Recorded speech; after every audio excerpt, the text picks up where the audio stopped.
Meus amados irmãos e irmãs, buscadores da luz e peregrinos da verdade, entrem neste santuário da palavra. Hoje é o dia 19 de abril de 2026, o terceiro domingo da Páscoa.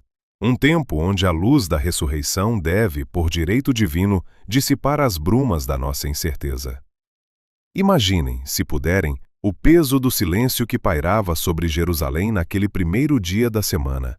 Um silêncio que ecoa até os nossos dias, nos apartamentos frios das metrópoles modernas e nas casas onde a esperança parece ter se tornado uma relíquia do passado. Dois homens caminhavam. Seus pés, calejados pela poeira da Judéia, carregavam não apenas o peso do corpo, mas o fardo insuportável de um sonho que parecia ter morrido no alto de uma colina chamada Calvário. Eles iam para Emaús, uma pequena aldeia, a cerca de 11 quilômetros da Cidade Santa. Mas em espírito, eles estavam fugindo. Fugindo do lugar onde o seu mestre fora crucificado. Fugindo da realidade que não conseguiam processar. Como nós, em pleno ano de 2026, tantas vezes tentamos fugir das nossas cruzes, buscando refúgios em distrações digitais, em consumismos vazios ou em silêncios amargos. O caminho de Emaús não é apenas um registro geográfico. É o mapa da alma humana em tempos de crise. É o caminho daqueles que dizem: nós esperávamos que fosse ele quem redimisse Israel, como narra o Evangelho de Lucas 24, 21. Notem o tempo verbal. Esperávamos. O pretérito imperfeito. O tempo dos sonhos interrompidos. A atmosfera era de um crepúsculo profundo, não apenas no céu, mas no altar do coração deles. Eles falavam sobre os acontecimentos, sobre a violência, sobre a injustiça, sobre como o justo foi entregue à morte. É a conversa de quem perdeu o norte. E é aqui, no meio desta estrada de desolação, que o mistério começa a se desdobrar. A poeira da estrada levantava-se a cada passo, formando uma névoa que parecia simbolizar a cegueira espiritual que os envolvia. Eles estavam tão mergulhados na própria dor que não perceberam que a geometria sagrada do universo estava prestes a se alterar. A dor, meus irmãos, é muitas vezes um véu que nos impede de ver que o próprio Deus caminha ao nosso lado. Como diz o salmista no Salmo 34:18, perto está o Senhor dos que têm o coração quebrantado e salva-os de espírito oprimido. Eles tinham o coração quebrantado, mas não conseguiam sentir a proximidade. Este primeiro capítulo da nossa jornada hoje nos convida a olhar para as nossas próprias fugas. Para onde você está indo quando a vida parece desmoronar? Qual é a sua Emaús? É o isolamento? É a descrença? É o cinismo que permeia o nosso século XXI, onde a fé é frequentemente tratada como uma superstição arcaica? Olhe para estes dois discípulos. Eles representam a humanidade ferida, a família que perdeu o seu pilar, o jovem que não vê futuro em um mundo em constante ebulição tecnológica e política. Eles caminhavam com a cabeça baixa, os ombros pesados, repetindo os traumas que viveram. Mal sabiam eles que a estrada de Emaús era, na verdade, uma ponte para o céu, e que cada passo de dor estava sendo contado por aquele que venceu a própria morte. O sol começava a se pôr no horizonte, tingindo as colinas de um vermelho que lembrava o sangue derramado no altar da cruz. Mas para eles, era apenas o fim de mais um dia sem esperança.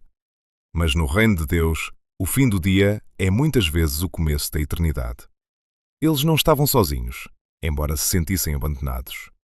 A presença estava lá, invisível mas real, esperando o momento exato para se manifestar. Preparem os seus corações, pois este é o início do grande encontro.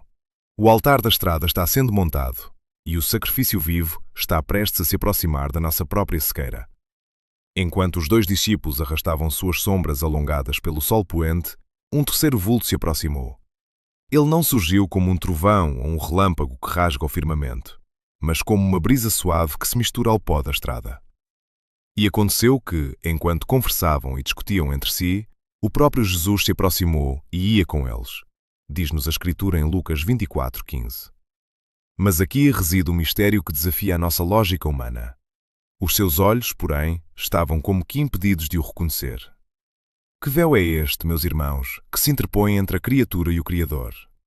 Em pleno ano de 2026, vivemos na era da hipervisibilidade.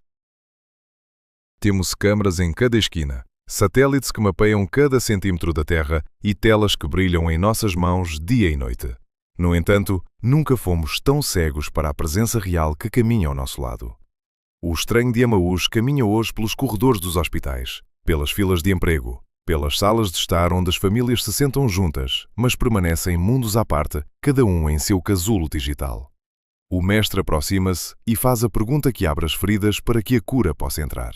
O que são essas palavras que trocais entre vós enquanto caminhais? E por que estáis tristes? Ele, que conhece os segredos dos corações, que perscruta as profundezas da alma, pede que eles falem. Ele se torna o divino ouvinte. Como diz o Salmo 139:4, ainda a palavra não me chegou à língua, e tu, Senhor, já a conheces toda.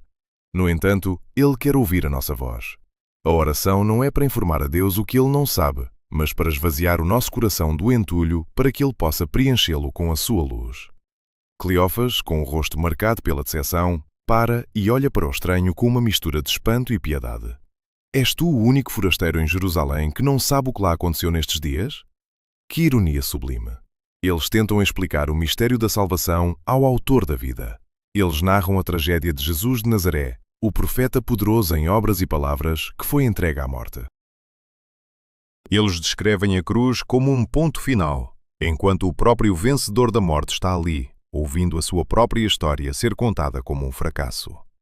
Quantas vezes nós, em nossas angústias familiares, em nossos lutos ou em nossas crises existenciais deste século XXI, olhamos para Deus e pensamos que Ele é o forasteiro, que Ele não entende a complexidade do nosso sofrimento, que a Sua palavra é um eco distante e irrelevante para a realidade bruta dos fatos.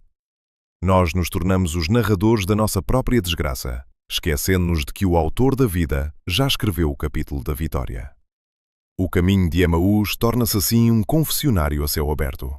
O Mestre permite que eles despejem toda a amargura, o nós esperávamos, o desapontamento com as mulheres que viram o túmulo vazio, o ceticismo diante do sobrenatural.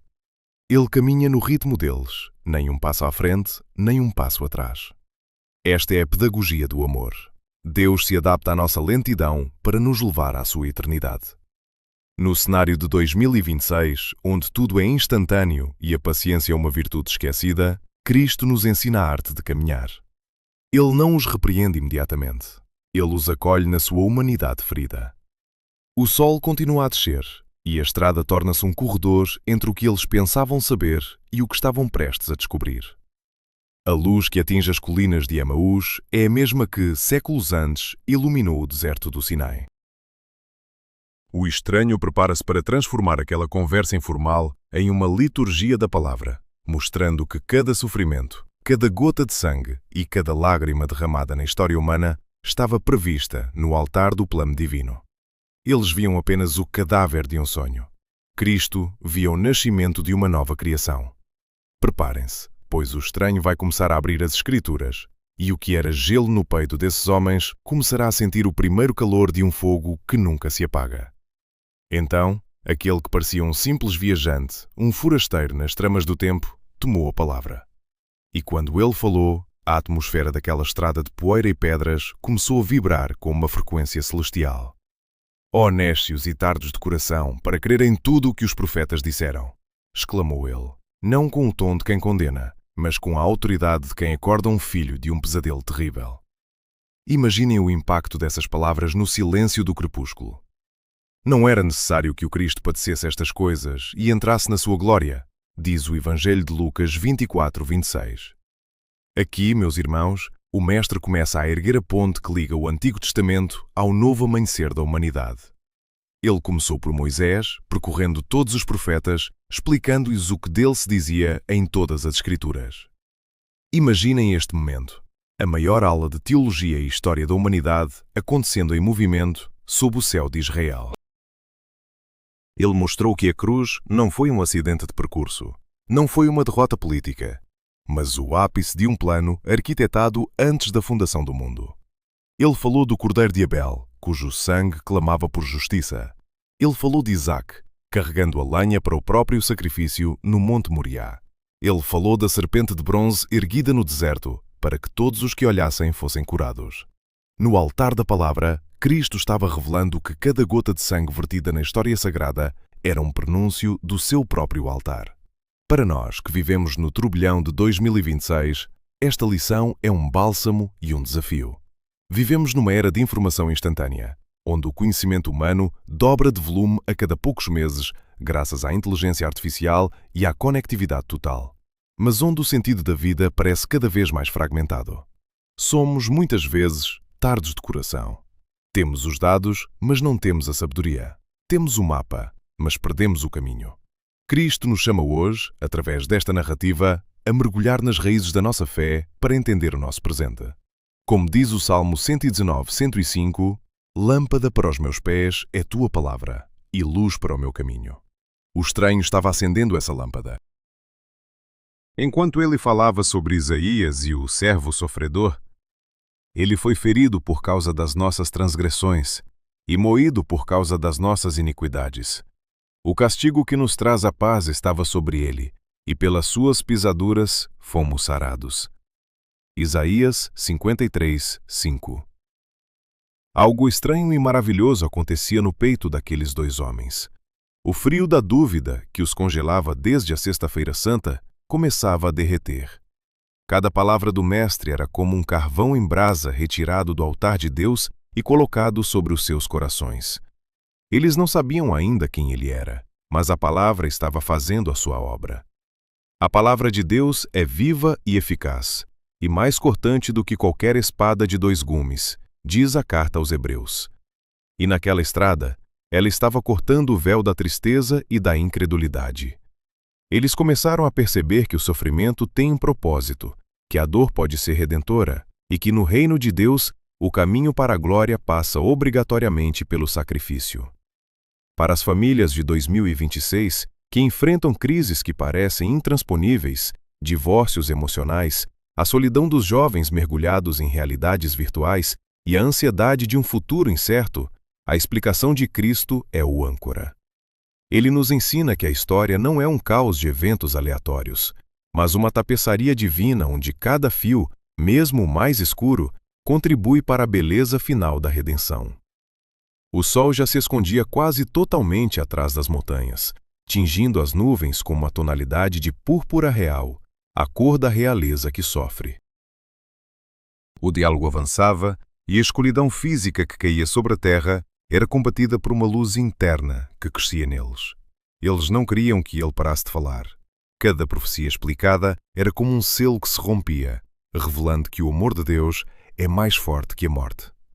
Eles estavam diante do Verbo encarnado, o Logos que deu ordem ao cosmos, e seus corações, antes pesados como chumbo, começavam a bater num ritmo de esperança ressuscitada. A jornada para Emaús deixava de ser uma fuga, para se tornar uma peregrinação ao centro do mistério. O coração ardente não era apenas uma emoção passageira, mas o fogo do Espírito Santo preparando o terreno para o milagre que ocorreria ao redor da mesa. A palavra preparava o pão.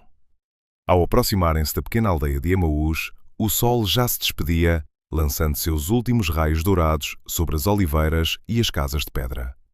As sombras eram longas, e o ar da tarde trazia consigo aquela melancolia típica do fim de um dia de viagem. Foi então que aconteceu um gesto carregado de um significado profundo e pedagógico. Jesus fez como quem ia para mais longe, diz-nos o Evangelho de Lucas 24, 28. Meus irmãos, prestem atenção a este detalhe divino. O Mestre nunca se impõe. Ele é o Deus que bate à porta, mas espera que a mão humana gire a maçaneta. Ele se fez de forasteiro, mas um forasteiro que fingia seguir viagem para testar o fervor do desejo naqueles dois corações. No santuário da nossa vida, muitas vezes sentimos que Deus está passando adiante, que Ele está distante ou indiferente aos nossos apelos. Mas este ir mais longe de Jesus é, na verdade, um convite para que clamemos por Sua presença. É o teste da sede. Como a corça que suspira pelas correntes das águas, a alma deve suspirar pelo Deus vivo. Salmo 42, 1. Foi nesse momento que os discípulos pronunciaram uma das orações mais belas e necessárias de toda a cristandade. Fica conosco, Senhor, pois já é tarde e a noite vem caindo. Mane nobiscum Domine. Que estas palavras ecoem em suas casas neste ano de 2026. Em um mundo que corre freneticamente, onde as luzes artificiais das cidades nunca se apagam, mas onde a escuridão interior parece crescer, precisamos clamar: fica conosco. Fica conosco em nossas famílias, onde o diálogo tem sido substituído pelo brilho frio dos smartphones. Fica conosco em nossa solidão, quando as redes sociais nos deixam mais vazios do que nunca. Fica conosco no crepúsculo da nossa esperança, quando as crises globais e as incertezas do amanhã tentam roubar a nossa paz. A hospitalidade desses homens não foi apenas um ato de cortesia social. Foi o abrir das portas do coração para a eternidade. Eles não sabiam que estavam convidando o Rei da Glória para cear, mas seus corações já sentiam o calor do incêndio sagrado. Não ardia o nosso coração quando ele nos falava pelo caminho e nos explicava as Escrituras? Lucas 24, 32. Este coração ardente é a marca registrada da experiência com o ressuscitado. Não é um sentimentalismo barato ou uma emoção passageira. É o fogo do Espírito Santo que purifica o altar da nossa alma.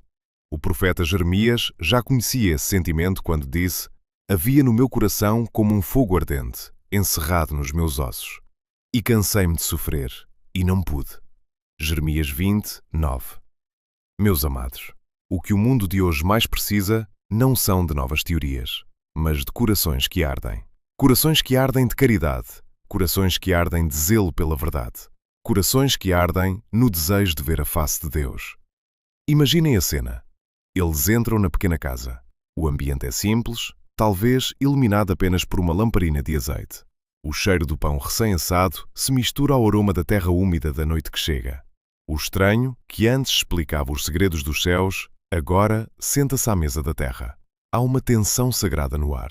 O altar da palavra, que foi a estrada de Emaús, agora se converte no altar do sacrifício, na mesa da comunhão. Eles buscavam um companheiro de viagem e encontraram o pão da vida.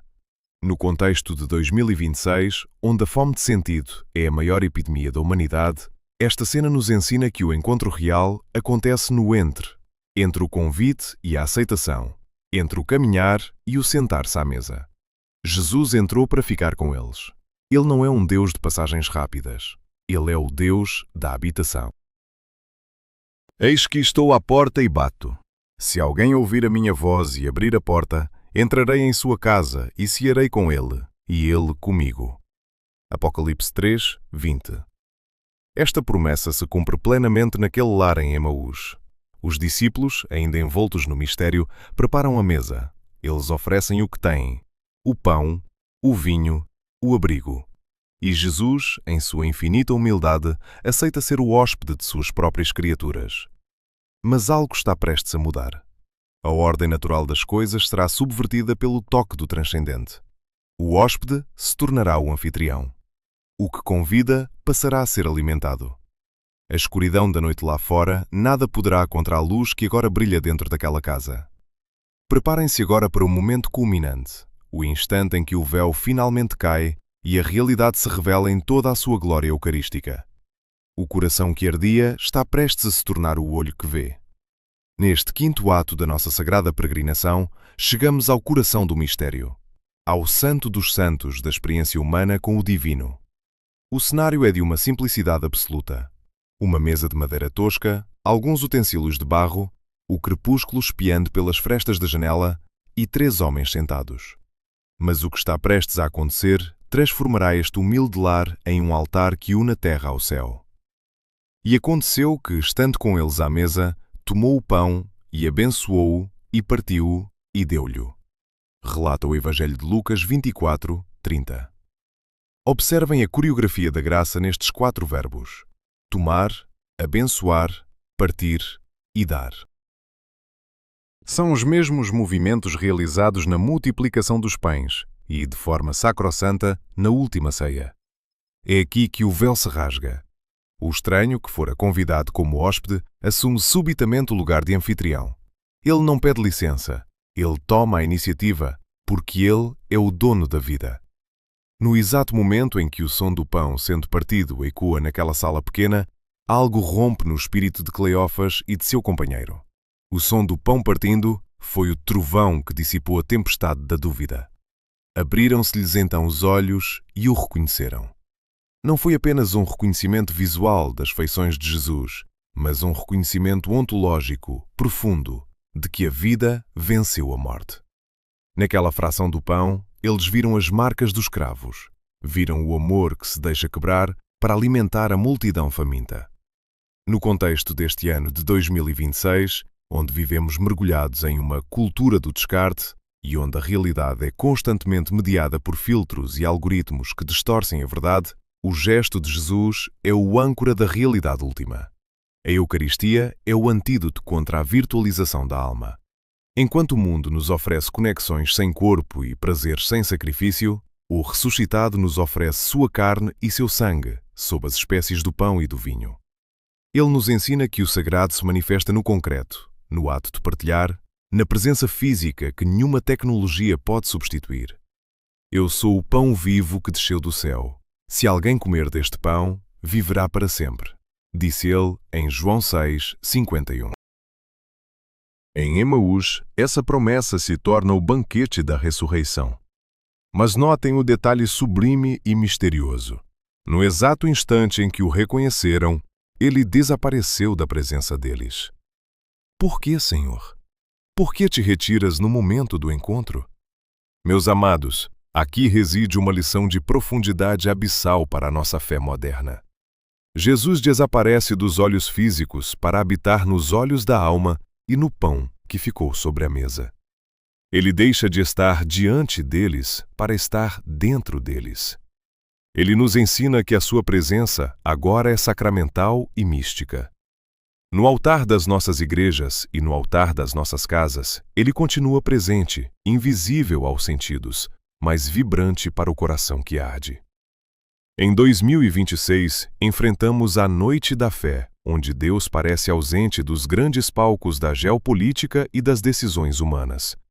Mas ele está mais presente do que nunca na fração do pão, no gesto de caridade de uma mãe, no perdão de um pai, na resiliência de quem sofre com esperança. O desaparecimento de Jesus em Emaús é o nascimento da Igreja. É o chamado para que nós nos tornemos Cristos para os outros. O pão que ele partiu agora deve ser partido por nós. A luz que ele acendeu agora deve ser levada para fora daquela casa. Aquela sala de jantar tornou-se o primeiro quilômetro da missão. Como diz o Salmo 23:5, preparas uma mesa perante mim na presença dos meus inimigos. Unges a minha cabeça com óleo, o meu cálice transborda. O cálice de Emaús transbordou de tal forma que inundou a história. Eles não precisavam mais de explicações teóricas. Eles tinham a experiência. Eles não tinham apenas lido sobre a luz. Eles tinham sido tocados por ela. O mistério da Eucaristia é a ponte que permite ao homem de hoje, cansado e oprimido, sentar-se à mesa com o Eterno. É o momento em que o tempo para e a eternidade nos beija a fronte. Contemplem este altar doméstico. O pão partido é o símbolo de uma vida entregue. Para as famílias que nos ouvem, lembrem-se que a mesa da sua casa é um prolongamento deste altar. Quando vocês partilham o alimento com gratidão, quando abençoam os seus filhos, quando recebem o forasteiro, o Cristo de Emaús senta-se convosco. A escuridão lá fora pode ser densa, o século XXI pode ser desafiador, mas nada pode apagar a clareza daquela fração do pão. O Mestre partiu, mas o fogo ficou. E esse fogo agora exige um movimento. O êxtase da visão deve se transformar na pressa do anúncio. Não houve um segundo de hesitação, nem um instante de demora. No exato momento em que o pão foi partido e o Mestre se tornou invisível aos seus olhos carnais, mas onipresente em seus espíritos, aqueles dois homens não puderam mais permanecer sentados.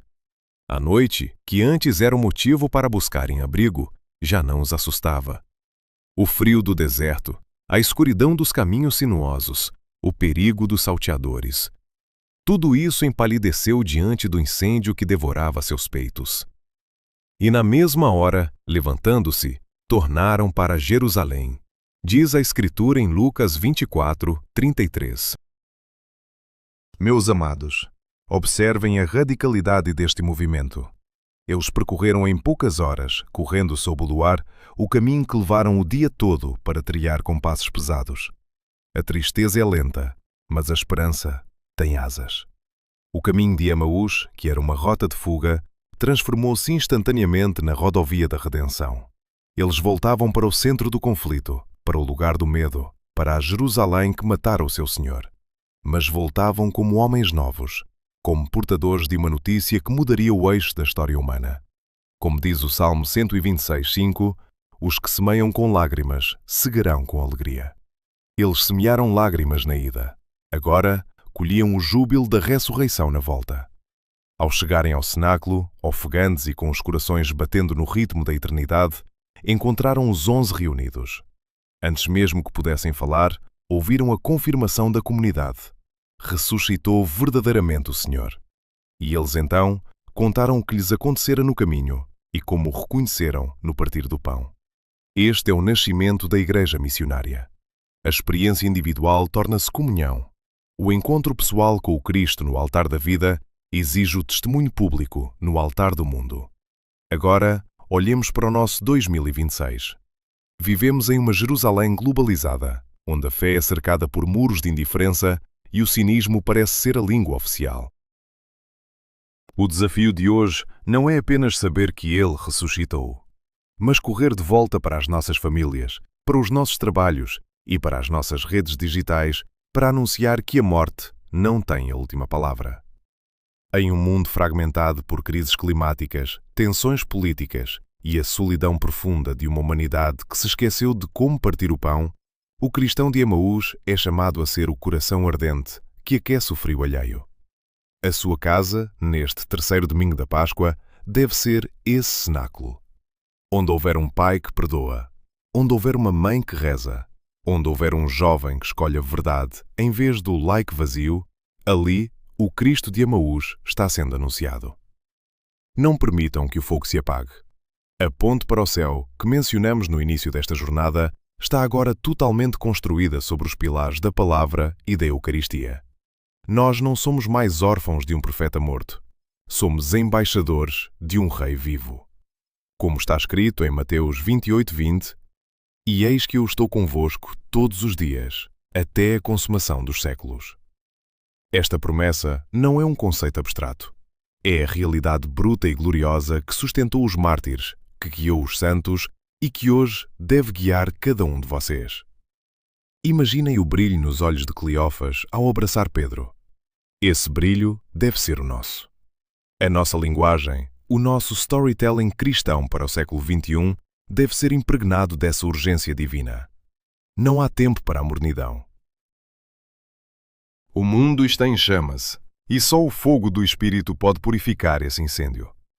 Ao encerrarmos este roteiro sagrado, que cada espectador deste canal sinta o convite.